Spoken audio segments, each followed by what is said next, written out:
The mailman doesn't deliver on a Sunday. If you don't like that, you don't like NBA basketball. Anthony for three. Bang! J.R. Smith! We just saw men fly. LeBron James with no regard for human life. Cleveland! This is for you! What's going on, everybody? Welcome back to another episode of Coast to Coast. I am Ronan Gaine. Joining me as always, Chris Nambu. Thank you so much for making this your first podcast. Remember, you're on YouTube. Give us a subscription. Give us a like. Let us know what you think of the pod. You're on Spotify. Leave us that 5-star review. Wherever you get your podcasts, we are everywhere at Coast to Coast NBA. Make sure you stay up to date with all of our content. We have had the first few games of the season. Every team has played. A couple of teams have played 2 games. We finally got back to some NBA basketball. We're going to be taking a look at the major points. We're going to look at the Bucks' first game, the Celtics' first game, obviously 2 of the big stories of the offseason. Let's see how they got on. We'll also be talking about Denver, how important it might be for the other teams in the West and even the East to make sure they've got a better record in the regular season in Denver and get them away from home advantage. Julius Randle struggled in game 1. Are they a sign that he's going to have another difficult year? And we'll also be going through a list of overreactions that I posted for every one of the first games of the season. 15 overreactions. We'll be going through them and seeing if any of them will hold up as the season goes on. But before we get into it, Chris, how you doing, man? Well, I'm good. I should be asking you how you're doing. I was a little bit concerned for your health. I was seeing you tweet away. You know, we were trying to ramp up our Twitter presence here, and I was shocked. I don't know if you got hacked. I don't know if you were concussed. I don't know if you were under the influence.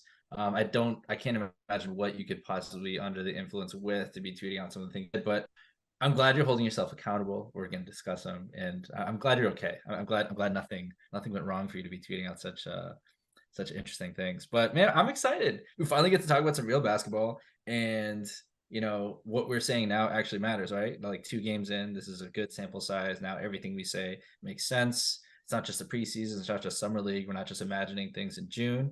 We can actually look at some real basketball. So where are we going first? We going to talk about your Knicks Celtics? Yeah, well, let's start out with the two big dogs. We'll talk Celtics first, then we'll get into some Bucks stuff. So Celtics obviously ended up winning 108 to 104 against my Knicks. It was an interesting game. I mean, there was a couple of times where they threatened to pull away. The Knicks kept clawing back. Some great performances from a few outsiders for the Knicks, which was really good to see for them. But as we got down to the clutch, it just showed the weapons that the Boston Celtics have, the different players that they're going to be able to rely on to get the job done throughout the season.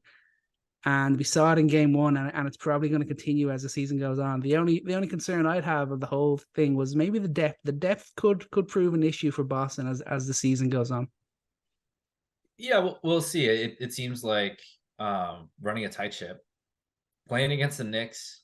I mean, seeing Jason Tatum get 38 minutes, Jaylen Brown get 38 minutes, Kristaps basically get 38 minutes, Drew Holiday 35 minutes, Derek White getting almost 32 minutes. You know, we saw a bigger rotation last year, but now, you know, losing a couple of key guys, you're going to have to give Peyton Pritchard more than 11 minutes. He's paid to play more than that.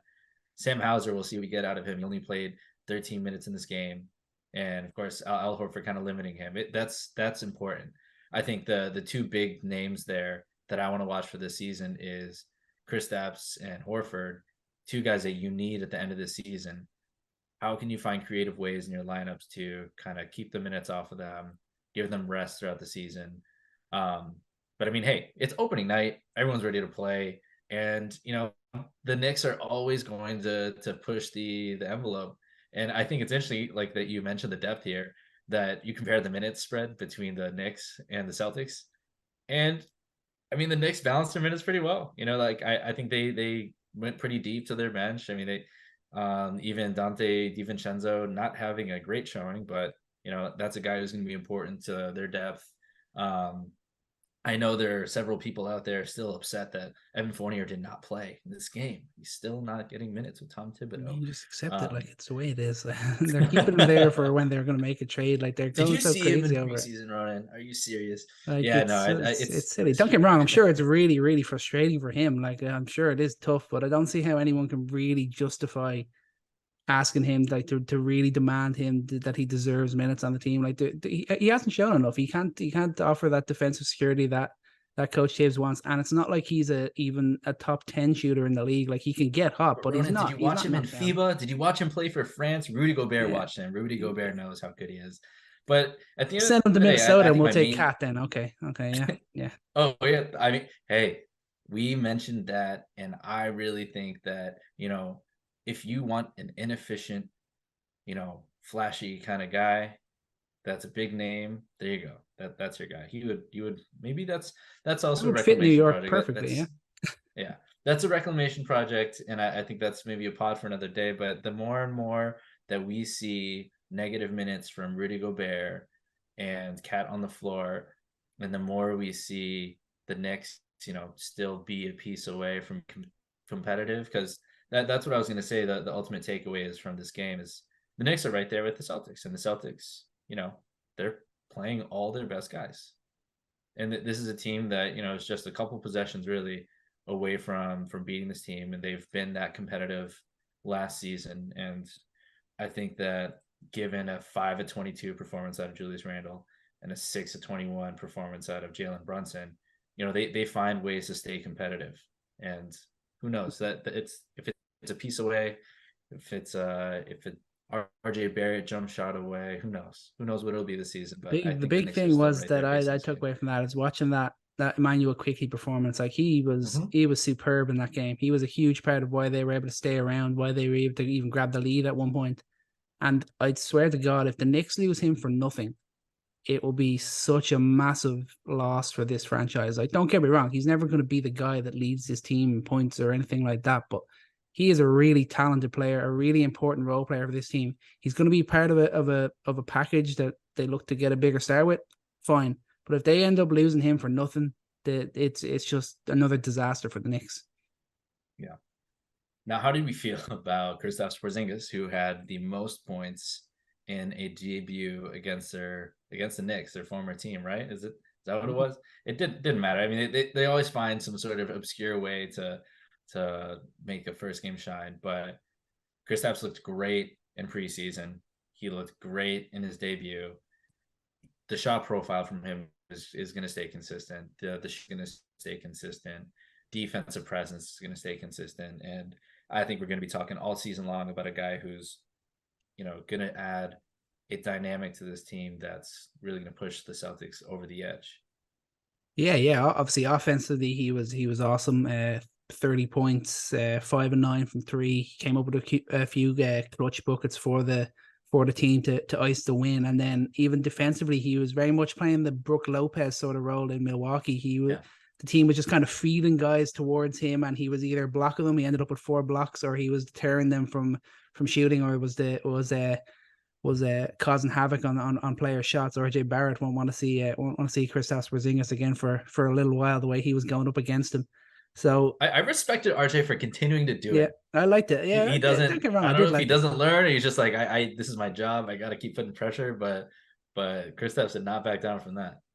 No, and I think it just shows how quickly he's fit in and how quickly they've kind of built the idea of how they want to use him. And it really looks like he's in a position now where once he stays healthy, he's really going to be in a position to thrive and really deliver big things for the Celtics team. And on the whole, just the fit of him, that was the biggest thing about the opening night. How is he going to fit? How is he going to perform? Yeah, he's not going to have 30 every night. We know that. But the fit overall within the team is a great look for the Boston Celtics. Yeah. Jrue Holiday, not the greatest debut, but the defense was on full display. Yeah. 3 blocks and the pressure that it puts on the ball. The Knicks guys had awful when he was guarding them. I think the Knicks shooting was even worse than it was on the whole. Not that it was a good night anyway, but in terms of when Jrue Holiday was on them, they struggled even more. All the main guys, whenever Jrue Holiday was on them, they struggled, and that's what he brings. Yeah, and that's the same presence that's what we talked about when losing Marcus Smart. We're going to see the same level of defense in the post against Randle. Randle's going to struggle against Jrue Holiday. On the perimeter against Jalen Brunson. Jalen Brunson is going to struggle to get by him. That craftiness is not going to apply to a guy like Jrue Holiday. So it's great to see that defensive presence for him. And I think this is kind of going to be the Drew Holiday experience. That it's funny. He's the kind of guy that over the course of the season is going to be a good shooter, but it's going to come game in and game out. He's sometimes going to be that guy, sometimes not going to be that guy. It's not going to be every game where he's going to be shooting, 2 of 5, 3 of 5 from 3. Tonight's going to be 1 of 5. Next game is going to be 4 or 5. And he's just very streaky, it seems like, game to game. The defense is always there. Overall, I am excited for what we've seen from Porzingis. It's encouraging to see what we see from Holiday. The minutes from the Celtics seems to be a bit heavy on the starters. And for the Knicks, I want to see a little bit more Quentin Grimes. Mm-hmm. More and more. Like, I love that he took 6 shots from 3. But so did Randall took 8.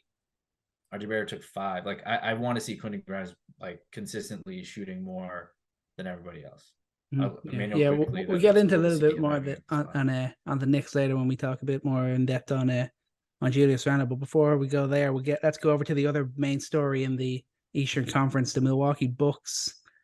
Same old Damian Lillard. Now they actually only ended up winning it by a point, but for a large period it was more comfortable that. But Dame, just like KP, set a franchise debut record: 39 points, 8 boards, 4 assists, went 17 of 17 at the free throw line, a clutch 3-pointer that really iced the game for the Bucks, and just Dame being Dame, huh?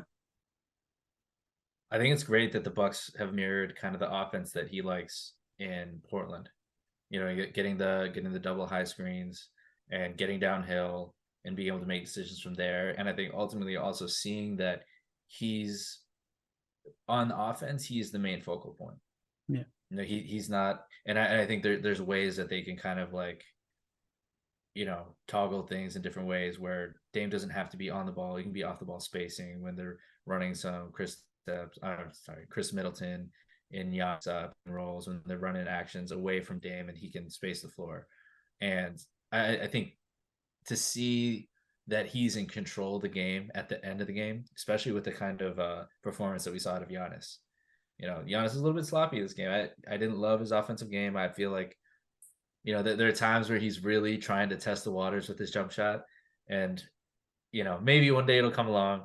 I never want to doubt a player's ability in trying to, add something to their game. But Giannis's jump shot selection was not great.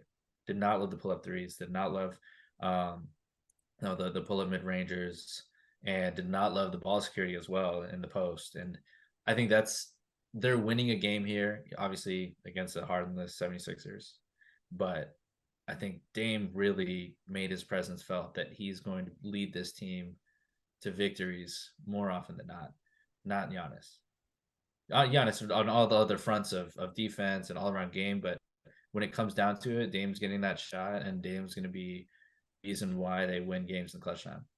Yeah, absolutely. And like Giannis saying before the game, like this is Dame's team now. Like, he knows that the burden is kind of off him to be able to deliver, and you need that as well, because there's going to be certain times where maybe Dame's not feeling it, and then it makes it a little bit easier for Giannis to be able to get downhill and to be able to make plays down the clutch as well. Like, we're going to see them bouncing off each other a lot. I think obviously it's going to be in Dame's hand more because he's just one of the best closers we've ever seen, one of the best in the league today. So how could the ball not be in his hands? But we're going to see a lot of back and forth, I think, throughout the season. One thing that impressed me outside of those two, I liked the depth that they showed. Obviously, still only the first game, but even like the guys they have coming off the bench, you think they have a bit more of a secure kind of 9-10 man roster compared to them when you look at the Celtics. And like, you're going to get what you're going to get from a couple of guys that were coming off the bench. It's interesting to see if Malik Beasley continues to start. That's probably a move to make the bench unit a little bit stronger.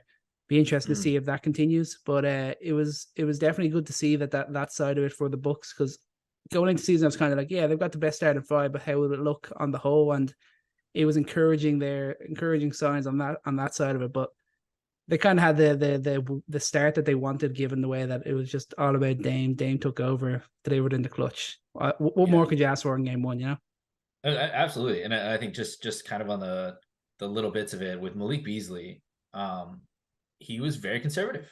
That's something that you would see at times, in Minnesota, And in LA, his job as a gunner is to shoot the ball. But every time the ball touches his hands, he shoot the ball. And for him to only take 1 3 this game, 4 field goal attempts overall. And I mean, shooting efficiently, he made 2 of his 4 shots. But he defended. Like, he played defense. He played tough defense. And I thought that he actually, he wasn't a negative on that end. He wasn't a negative in taking bad shots, too many shots, and then not being a great defensive presence on the other end. So if he can keep that up, if he can keep up his defensive effort and he's more selective with his threes, he's such a boon for them offensively as having another guy who can space the floor. Because like we said, like Pat Connaughton, not too worried. Jay Crowder, not too worried. Marshawn Beauchamp, not too worried. So when you are running actions through Dame and Giannis, it's going to be so tempting to send as many men as you can to defend that pick and roll. They only ran 11 last game, and you can only imagine that number is going to go up. Having guys like Malik Beasley, Lopez, Middleton around them to really space out the floor, that's going to be huge. So even though it's a quiet performance, just in terms of how solid he was on the defensive end of the floor and how efficient he was and not overly trigger happy, like that's encouraging for me from a coaching standpoint of, he's accepting of his role here. Mm-hmm.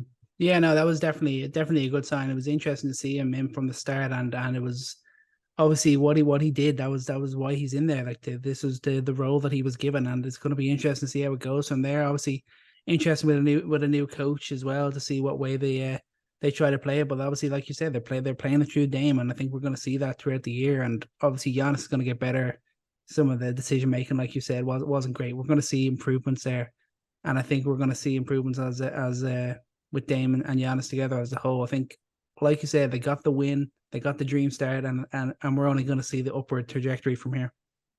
Yeah, I am excited to see it, and the rest of the team is going to follow. Damian Lillard and Giannis, that's going to be the best combo of the league. That's going to be the best duo in the league. Yeah. It's kind of hard to argue against that. From one duo to another, one star team to another, we'll flip it out to the Western Conference. The Denver Nuggets, the defending champions. I'm going to talk on the whole. Not even we'll get into their opening day win, but on the whole, how important I think it's going to be for a team to pip them to the number 1 seed in the West, and for the Eastern Conference teams like the Bucks and Celtics to be eyeing up a better record than them. I think it's going to prove crucial because their home form is next level. Since the start of last season, they are 45-8 on their home floor. They went 10-1 in the playoffs on their home floor.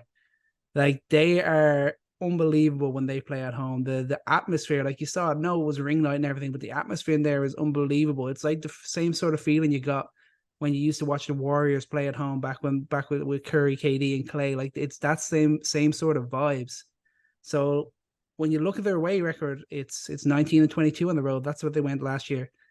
I think it's a small thing, and I'm not saying just if you get them off their home floor, you can beat them in the playoffs, but it's going to be really crucial. I think the Western Conference teams especially, and I think even the two big dogs in the East are going to be looking at them and thinking we need to have a better record than them, because it's going to give us the best chance of actually beating them come playoff time. Yeah, they're and I love the Nuggets environment too. Like, the Denver home crowd is insanely loud. They're always in it, and you really see how they feed off the energy of the crowd, and they feel like a different team at home. And I mean, the game against the Lakers, they felt in control the whole time, and that it feels that way with the home crowd as well. But I really still think they're going to be the number 1 seed. Just seeing how they played against the Lakers as well, it's going to be really hard to dethrone them with how locked in they are. The defense that they played, that's the thing. It's ring night. You play hard on ring night. First game of the season, you play hard. But they are the Mike Malone team, and they're just so locked in on defense all the time. They're so locked in on defensive rotation. They're so locked in on getting out in the break. They're so locked in on getting back on fast breaks. And they are just always on the money on defense in terms of effort, being in the right place, right time. And that sort of effort, I think, will continue throughout this season, because they're not a team that I think loses the chip. They won the championship, but they still feel like a team that's going to have a chip on their shoulder because they just came out of it, and people are not really picking them as the number one team. They're not being looked at as the team to beat. Yeah, because everyone's talking about the moves made by other teams and how important that is. So yeah, I think you're absolutely right. I think it's going to be so hard to grasp it away from them, but like I say, it's going to be so important to be able to do it. Like you saw that opening night, Jokic 29-point triple double. Like he's going to average that pretty much the whole season, and then like all their starters hit double digits. They had 3 guys get to 20 plus. The only worry on the whole night was the fact that MPJ went 2 and 9 from 3. That's the only thing that was any sort of negative on the night. The Lakers, of course, they could only make runs when LeBron was on the floor, and anytime even when they did make those runs, the Nuggets quickly went up and hit a 3 or got a steal or something like that. Like they put that to bed pretty quick. And yeah, that like you said, I think that's a good point. The chip is still there for them because all you're hearing is about the Celtics, about the Bucks, about the Suns. They're going to be that there, and they're going to be thinking we can build a dynasty here. Like the time is on their side, talent is on their side, and the continuity of this team is a huge thing. Yeah, I wanted to point out one quick thing about the game, because this is one thing I noticed just watching players and focusing on the Nuggets. I want to see more Michael Porter Jr. getting into the basket. Mm-hmm. I know his job is to shoot, and I know that that's where his like stardom is going to come from, is being that elite shooter and working off of that. But the 9 shots and just the lack of getting in the basket, that's where we saw him blossom a bit in the playoffs, is when he had a shooting run. Like he really worked hard on defense. He really worked hard getting in the basket. He screened better, did all the little things. Because Bruce Brown were beating him for minutes because you needed to win every single minute in the playoffs. So now that we see him in the regular season minutes, there's not that pressure to lose that time. Is he going to continue to be that player? And I want to see that evolution, because Michael Porter Jr. is a guy that I think takes the Nuggets to a different place if he evolves on that level. Yeah, absolutely. I think he could get to a very sort of level where you're thinking of him as the third guy alongside Jokic and Murray. I don't think he's quite there yet. I think Gordon probably still has that role at the moment, but I think there's that bit more of a star power element about Michael Porter Jr. Maybe him making that jump will take him to the next level. But not to say like Gordon's still going to be extremely important, like everything that he does, but that side of it I think is going to be crucial. I think to them really kind of taking that next step to the team that everyone has to fear, and the team that absolutely no doubt in anyone's mind that they are the team to beat. I think he could be that difference maker for them. Yeah, and I think that's important too, because Bruce Brown, the reason why losing Bruce Brown is a little tough is because he had the confidence last season to put the ball on the floor and get to the basket. And Christian Braun is going to do that. And I love that he's doing that at such a young age, sophomore season, but also he's not a rookie anymore. You expect kind of that sophomore slump at times. He's on the scout report, and he's a slasher. Like, I don't feel super confident with Christian Braun at the wing, putting the ball on the floor in a pick and roll, or really trying to get to the basket and doing that himself. I really want to see Michael Porter Jr. in some situations, have the confidence to get to the basket himself, because they need more guys to do that. I don't think they have a lot of playmakers like that.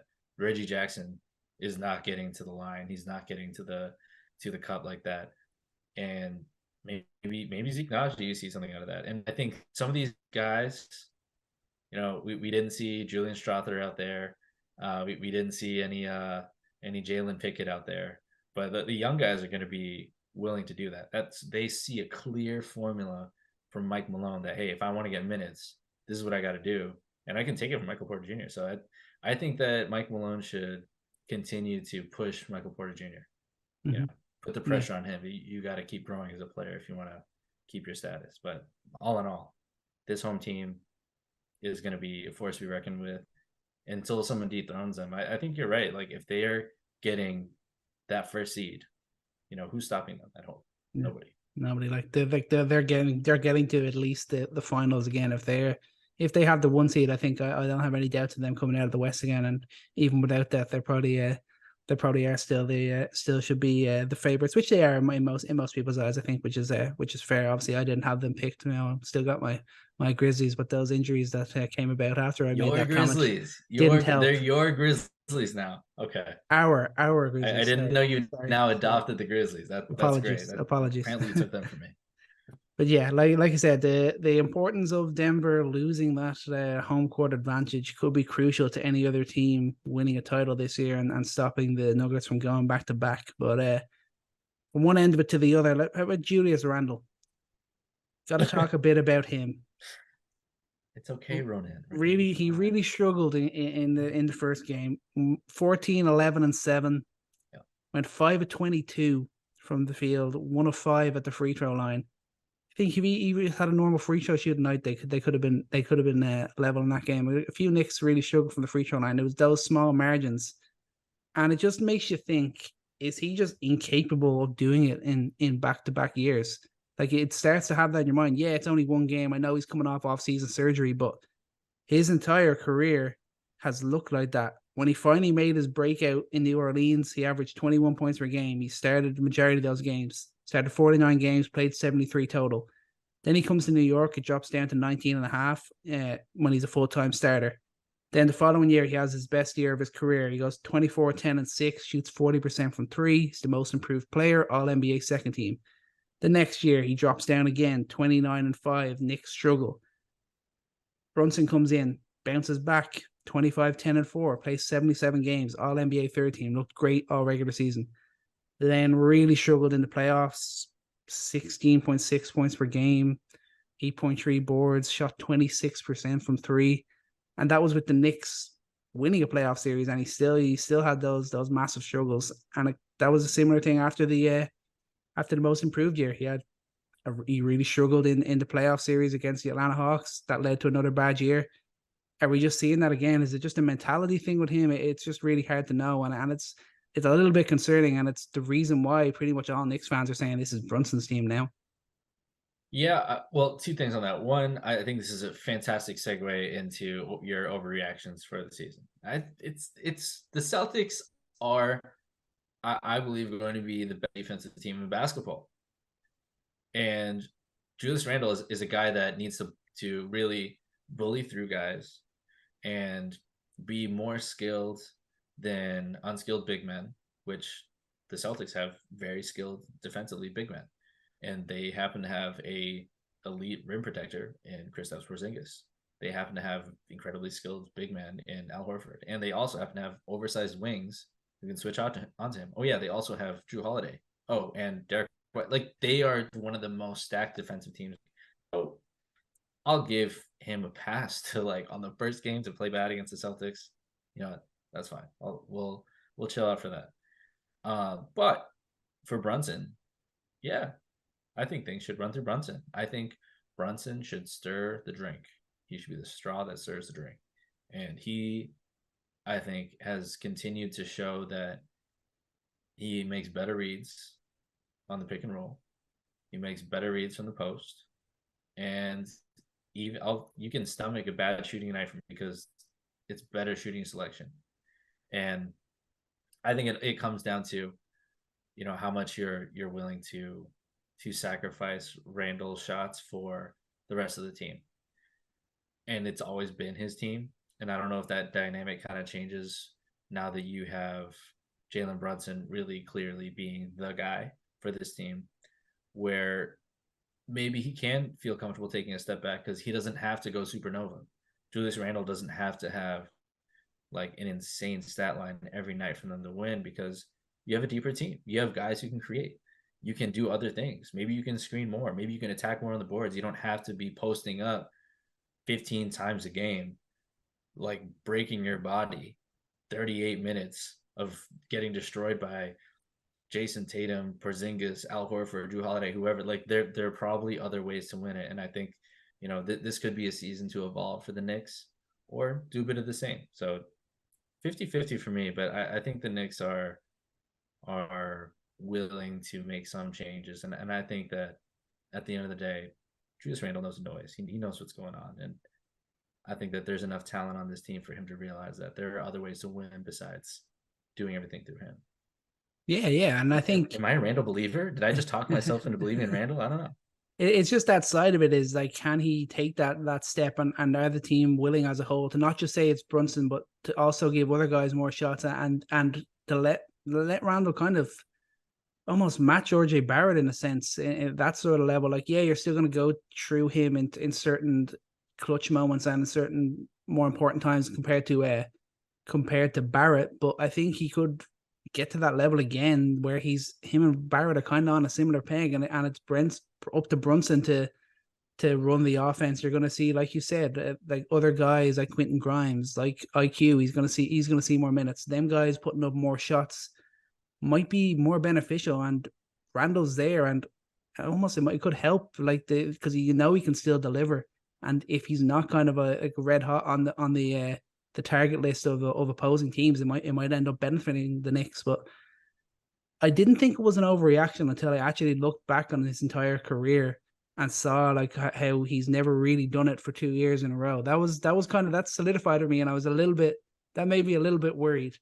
But I won't jump too far off the deep end with him, but I think it's definitely time that he takes a step back, and maybe it's time that they really kind of put it all through Brunson, rely on him that bit more heavily, rely on the likes of Quickly and Barrett and Grimes and other guys more heavily than they are with Randle, and he can kind of become more of like a perennial role player, star guy on the team, Yeah, I'm going to be patient when it comes to your boys.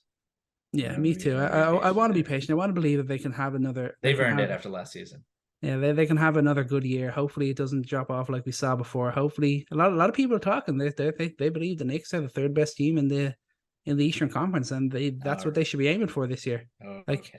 I still think the Cavs are better, definitely in regular season. You don't have to go that far. But no, people are saying it. That's all I'm saying. And who's people? This is what happens when you move to New York, right? You hear the noise in the Twitterverse and on ESPN and everything like that. Try to stay within the top 8 seats. Okay. Well, they'll be in the playoffs. Let's just put it that way. That's okay. Okay, I won't jump too crazy. I won't go completely insane. But do we want to get in then to a few of my my outrageous overreactions to the first games of the NBA season? A few? There's like 20. All right, we got 15. We got 15. I got one for each game, baby. We did every single game. Let's go. All right, there's the first one up there. My first overreaction of the season. Taurean Prince was the only worthwhile addition of the Lakers offseason. Okay, the way you worded it was just, number one, so mean to everybody else. I thought they made some really interesting pickups. I'm really excited for the young guys. Didn't show up yet. Big Jackson Hayes guy here. He's going to make a comeback. He's a mobile big. He's like Jericho Sims on crack.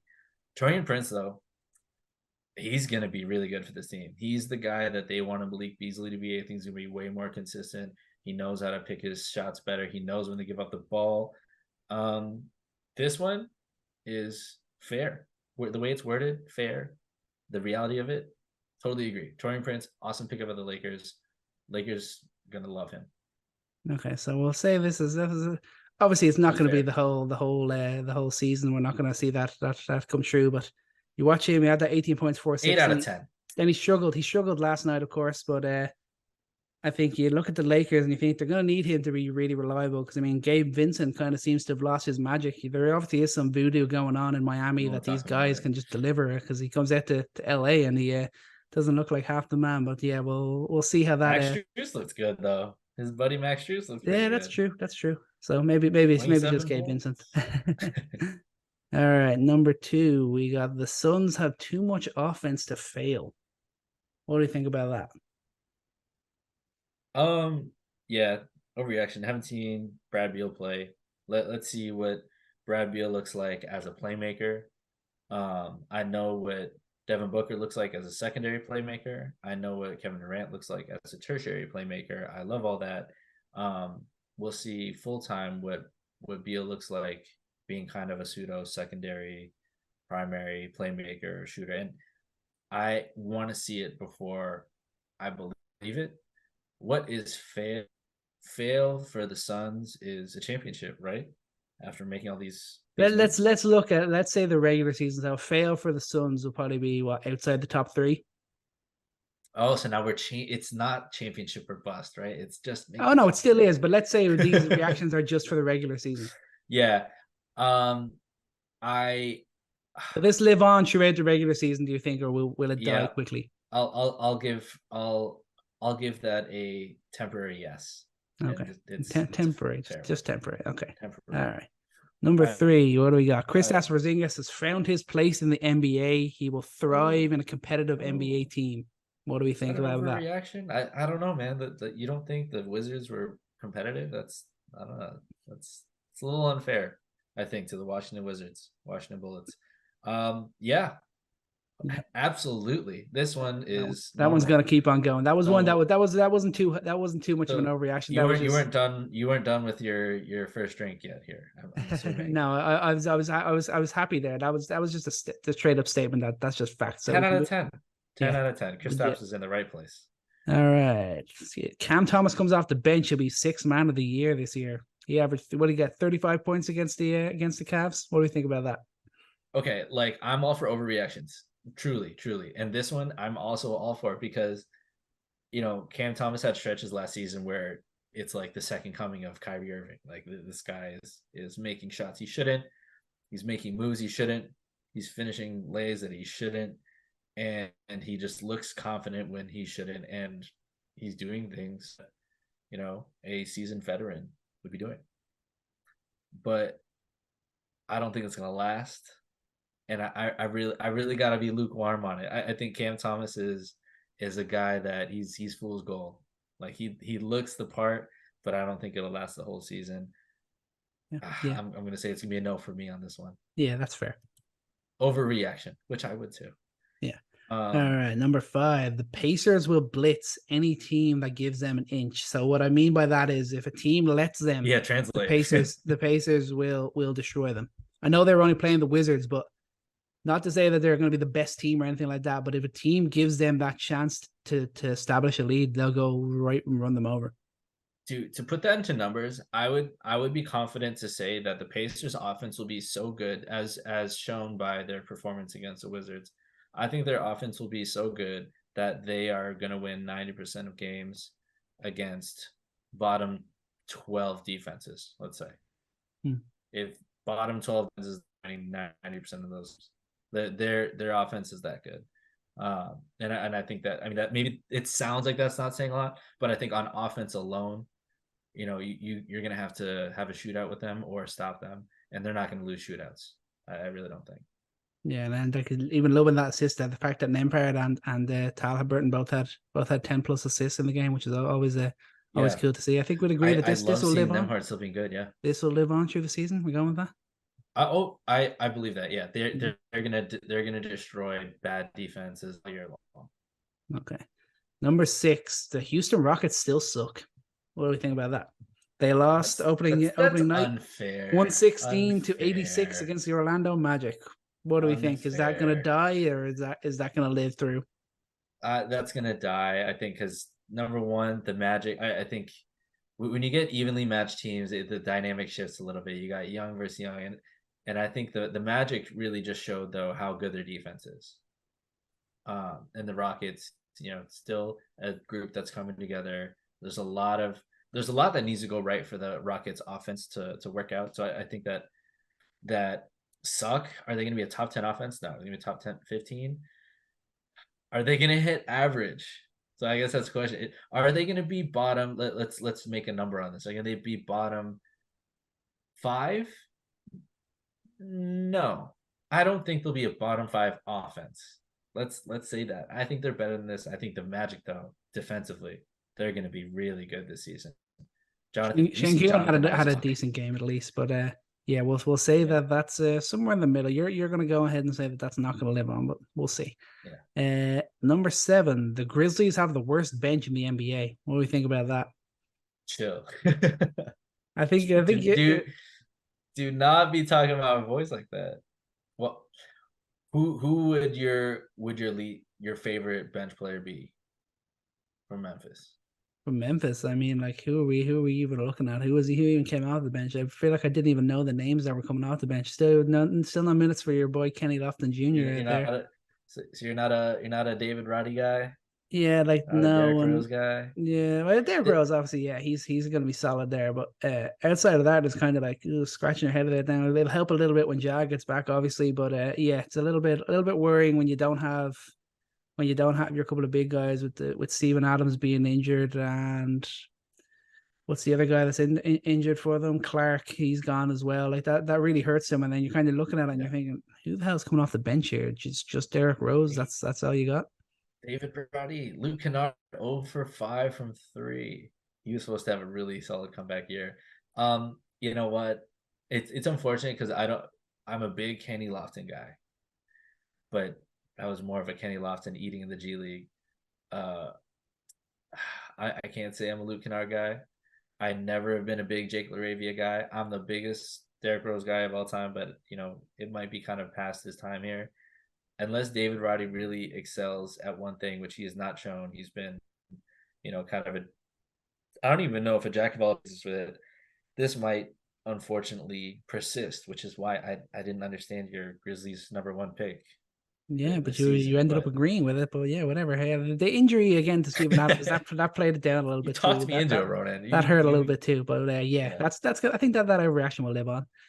8th overreaction. Chet Holmgren will get bossed by big bodies all season long. No. I think there's very few players in the NBA who are going to really be able to take advantage of their size over him because of his wingspan, because of his like elite understanding of verticality, his ability to time his jump, and he's shown it time and time again that he's able to compensate for that. I don't think this is going to stand.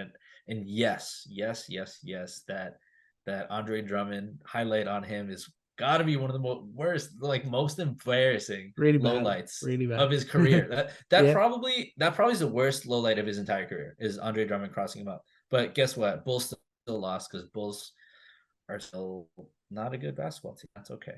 Well, they had their team meeting, so that's good. They'll be bouncing back then. Don't worry about that. Got to be their 5th team meeting. I don't care. 9th overreaction. Jalen Duren is going to be a top 5 rim protector / rim runner this season. Had a great first game, 17 and 14 with 4 blocks. What do we think about that? That's really high praise, and I love that you're putting him there. But it's interesting. I think it's gonna be tough for him to be top 3 amongst emerging young bigs. Because and I love this dynamic right now that we're kind of at like a lack of true rim running bigs that we're like, where did those kind of guys go? Like they're kind of a dying breed. And all of a sudden, you got Mark Williams, you got Jalen Duren, you got Derek Lively. Like these guys they're back. The rim running big is back, and I think he's one of the exciting ones. I don't think top five. Book it, fine, book it. You know why? Because Cade Cunningham. Cunningham. I like it. And they almost beat the Heat as well. They only lost by a point in that game. They were down by a good bit at one point, but they almost came back. Cade's 30 points, man. Against the Heat. Yeah. Most improved. Yup. All right, 10th overreaction. Trae Young has officially forgotten how to shoot. 4-19 from the field and 1 of 9 from 3. Bad shooting night.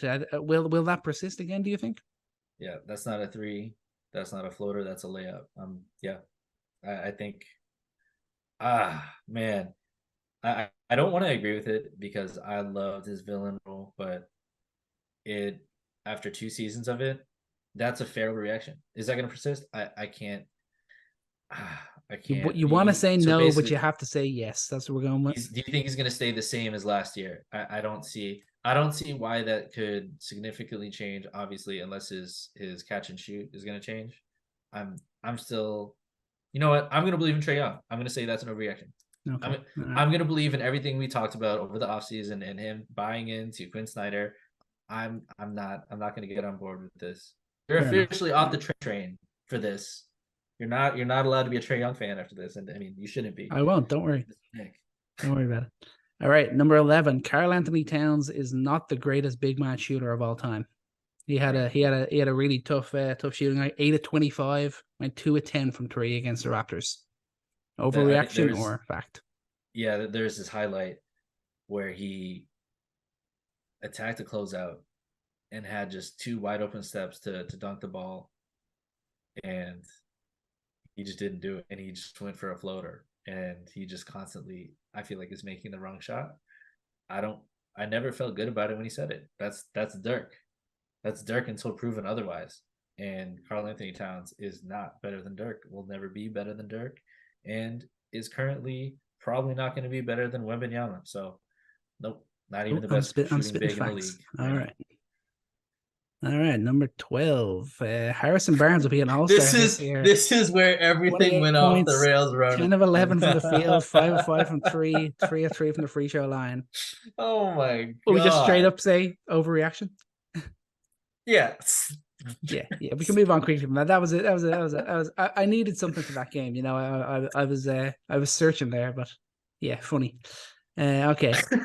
Number 13, Victor Wembanyama is just a normal NBA rookie. I thought Kyle took your Twitter account here for a second. He's gonna play like a normal rookie when the Spurs are still finding themselves.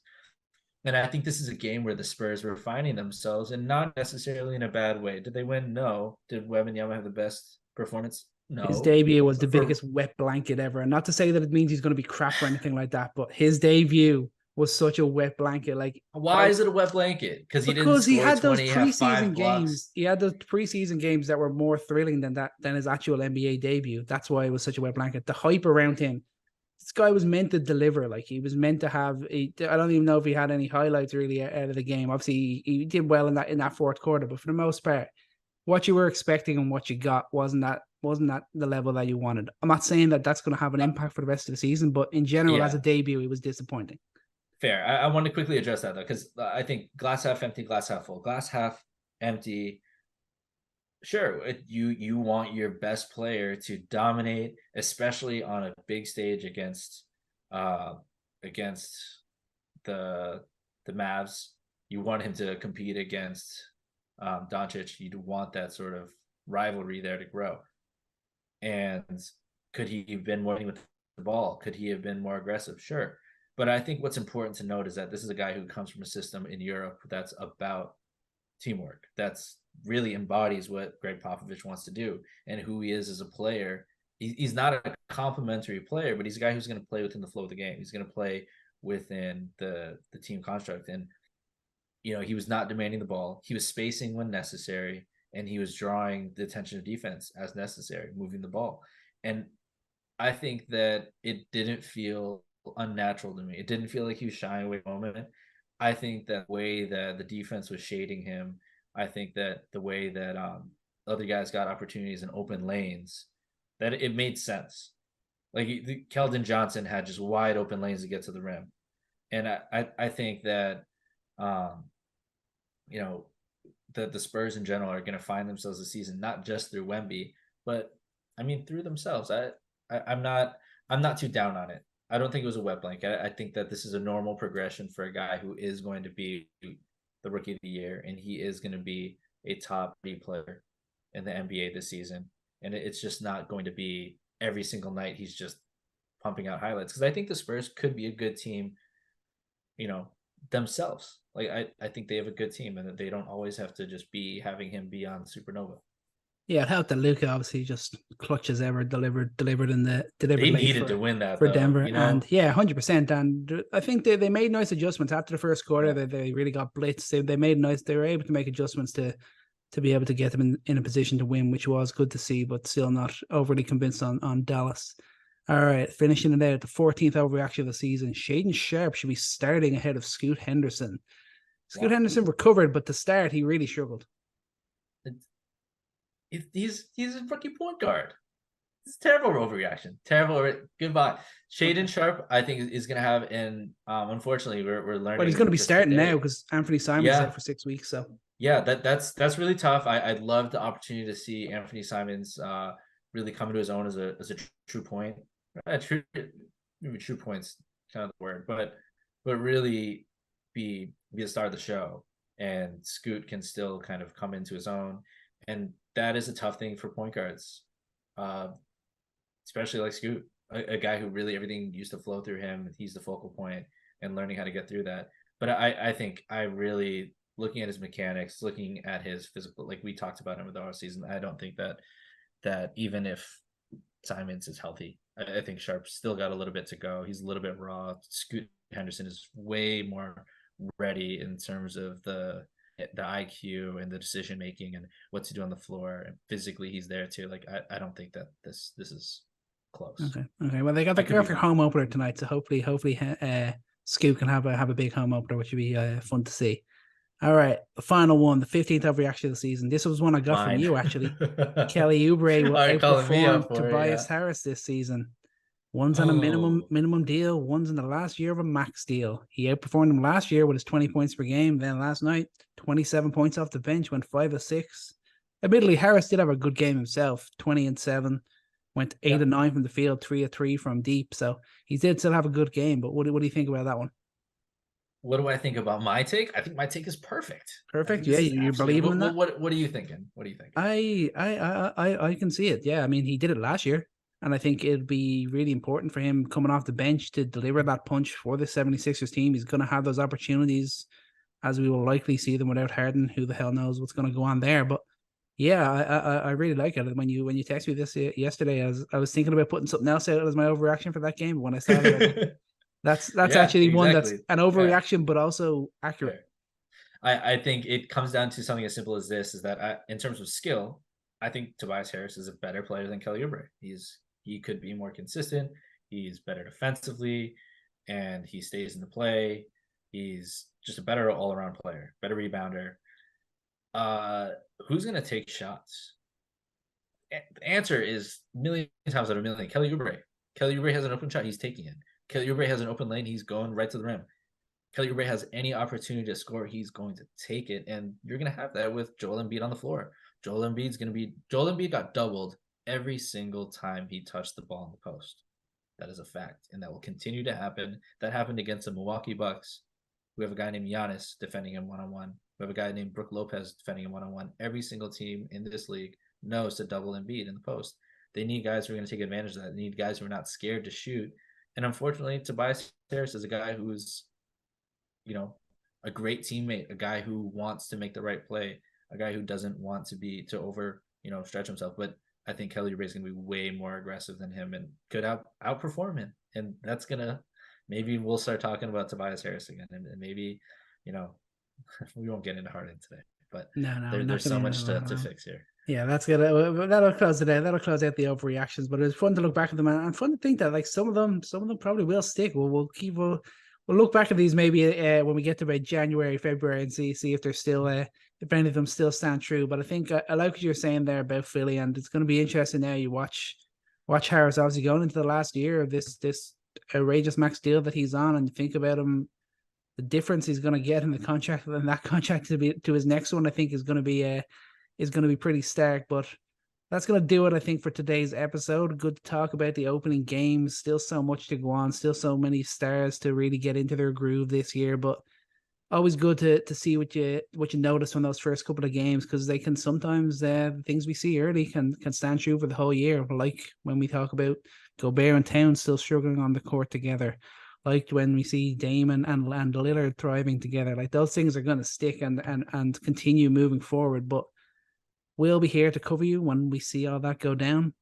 My thanks to Chris for joining me. My thanks to all of you for listening. Remember, if you like what you're hearing, we are everywhere at Coast to Coast NBA. And most importantly, please remember to take every shot and love every moment. Peace out.